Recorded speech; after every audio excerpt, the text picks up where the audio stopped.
Interim Director of Education and Audience Development for the University Musical Society, one of the premier cultural organizations in this area. Hello, Claire. Hi, Chris. Welcome to the Well-Tempered Wireless. Thank you. Before we get into your season, which is already underway, Yes, indeed. and is typically broad and is bringing just about everybody to the area, I want to back up to something you did earlier that to me is very exciting.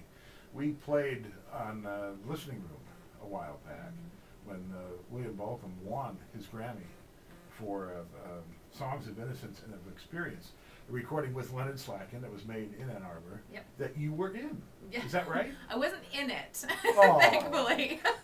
Oh, I thought you were. But I produced it. Oh, you produced it? Well, that's in it. That's, yes, that's in that's it up about to your as in it. eyebrows. Yeah. Certainly. Wow. It was an amazing project, and Bill worked on the piece for years and years, and his settings of the poems were so diverse in terms of genre. We had big contemporary music ensembles, classical, jazz, rock bands, a country singer. It was over 400 people on stage in Hill Auditorium for that live recording.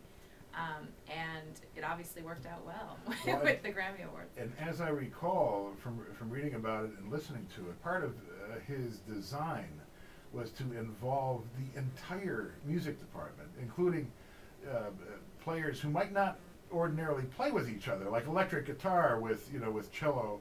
Not that that never happens, but Right. but you had the whole gamut. We definitely ran the gamut, and it was great because it was our the season that we reopened Hill Auditorium. So it was one of the sort of many celebrations that we had with regard to the reopening of Hill. Yeah. And it did involve, it was a collaboration with the School of Music at the University of Michigan. We collaborated very closely with them, and involved many, many, many of their students who gave of their time very freely. So I thank each and every one of them. Well, the scope of the piece is just breathtaking, and Yeah. it was so nice to see the recognition given to Professor Balcom. So nice Yes. to have him here, Yes. Even though he's in Ann Arbor, but that's all. We're all part of the we're all Metroplex, together, right? absolutely. Southeastern Michigan. Well, let's get on to what the other Sure. things that you're doing here with Yep. the University Musical Society. I should mention, if you happen to be near a computer, dear listener, and want to sort of follow along, go to ums.org, as in University Musical Society.org, and then if you click on Anne Sophie Mutter, it'll take you to a page that has a breakdown of the main series. But give us an idea of the various categories of things you're involved in here. Right. Well, we're a multidisciplinary arts presenter, so we present both dance and music and theater. We opened our season last week with an English theater company called Complicite. But we've been presenting music for 130 years, but dance and theater are... You don't look any... we the royal we, that is. 100 is that right? Yeah, this is our 130th season. We're one of the oldest presenters in the States. Wow. Yeah. Forgive me, I had no idea. So we've been around a while, Yeah. and keep expanding our offerings and we're trying to go in new and different directions with some of our programming. But the Western classical music has always been core and essential to our offerings. So that's definitely something that is of great value to us as an organization. We'll plan to continue that for many years to come. Well, as you wander through the website, I'm just seeing Anne Sophie Mutter, we mentioned, on October 19th. Emmanuel Acts with Yefim Brompton coming in on November 8th. Yep. Yefim was here when the piano broke in Orchestra Hall. I wasn't there for that, but we yeah. hope to not repeat that, although I'm sure we hope to repeat. Yeah, check. It might be it might be Yefim. I don't know. Maybe, probably not, but you may want to check out that piano. That should be great, though. It should Emmanuel be fabulous. Yefim, wow. They'll do some work together and then some separately, but they'll do some Brahms, actually some William Bolcom on that program as well, and some Mozart and Rachmaninoff as well. New York Philharmonic coming to town with Lauren Mazel. That will be fabulous. In March. That's 2 performances, March 7th and 8th, along with a large residency with our School of Music as well. But those performances will be classics of the Western music canon. Mendelssohn. Some little Berlioz on that. Yes, Berlioz, Tchaikovsky, Stravinsky, and Schumann, and Mussorgsky. And then April 2nd, St. Louis Symphony with David Robertson, one of our star American conductors. Yeah, we haven't had David Robertson at UMS, at UMS before, but we're certainly looking forward to his debut, especially as he's such a proponent of 20th and 21st century music. Well, and as I said, a very hot conductor these days. Yeah, definitely.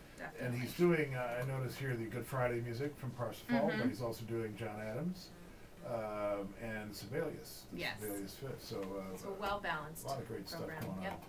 Let's see, and moving to you also have a chamber series, Tokyo String Quartet, no less.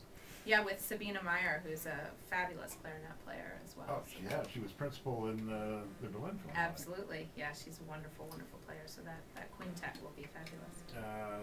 And you have a jazz series, I see. Yeah, absolutely.